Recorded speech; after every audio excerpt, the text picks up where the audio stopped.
Hello, আসসালামু আলাইকুম YouTube fans, কী অবস্থা, কেমন আছেন সবাই? আমার আজকের টপিক হলো বাংলাদেশের রাজনীতিক নিয়ে। বাংলাদেশের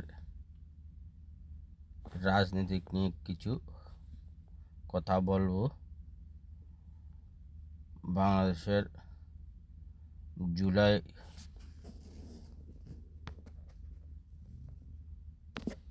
হত্যাকাণ্ড বা জুলাইয়ের যে সমন্বয়ক আমাদের সরকারের উপদেষ্টা হয়েছেন মাহফুজ আলম আজ নিজ জেলা নোয়াখালী যাওয়ার পথে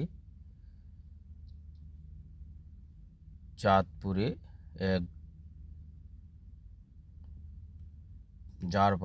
চাঁদপুরে সে বলছে যে আওয়ামী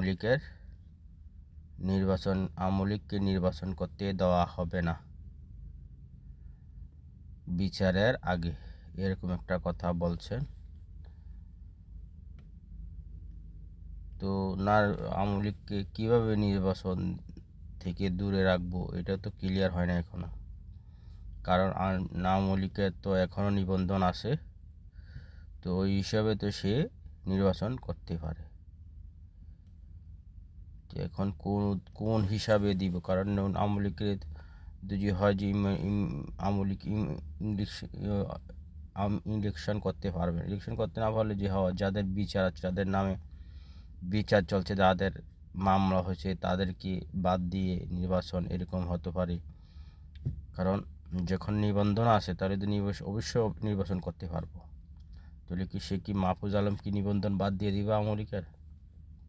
কীভাবে বাদ দিতে হলে এটা একটু কী করতে হবে, এটা যে লিগ্যালভাবে যেটা গ্রহণযোগ্য, যাতে কোনো অসুবিধা না হয় সেই ব্যবস্থা করতে হবে। কিন্তু এমনি তো আর মুখে বলতে পারে না যে আওয়ামী লীগ নির্বাচন করতে পারবে না।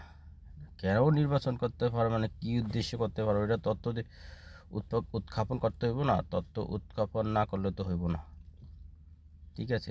তথ্য উত্থাপন করতে হবে, এইটা হচ্ছে আমার কথা।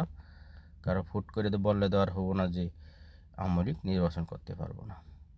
এটা আজকে বলা হয়েছে, আর এটা আগের থেকেও বলতেছে। সঠিক কোনটা ওইটা তো আমরা এখনও জানি না। ইনশাল্লাহ সময় হলে আমরাও জানবো, সবাই জানবে, সবাই জানবো, শুনবো, ওইটাই কথা। কিন্তু এবার মুখে হইতেছে যে আওয়ামী লীগ নির্বাচন করতে পারবে না। যাই হোক, শেষ পর্যন্ত আমরা যখন দেখব, যখন বলছে 2026 সালের প্রথমে বা 2026 সালের শেষের দিকে নির্বাচন হওয়ার না, মাঝামাঝি অবস্থায় নির্বাচন হওয়ার সম্ভাবনা আছে, এরকম একটা আলোচনা হচ্ছে, ঠিক আছে? যাই হোক, ইনশাল্লাহ আমরা সবাই দেখবনি কখন নির্বাচন হয় আর কী নির্বাচন অংশ নিতে পারে না পারে, সব আমরা সময় হলে ইনশাল্লাহ দেখব। তো যাই হোক, আমার ভিডিওটা কেমন হলো সবাই বলবেন, আর সাবস্ক্রাইব করে দিবেন, লাইক করে শেয়ার করে দিবেন, যাতে অন্যরাও দেখার উপকৃত হয়, দেখতে পারে। Thank you very much. আসসালামু আলাইকুম।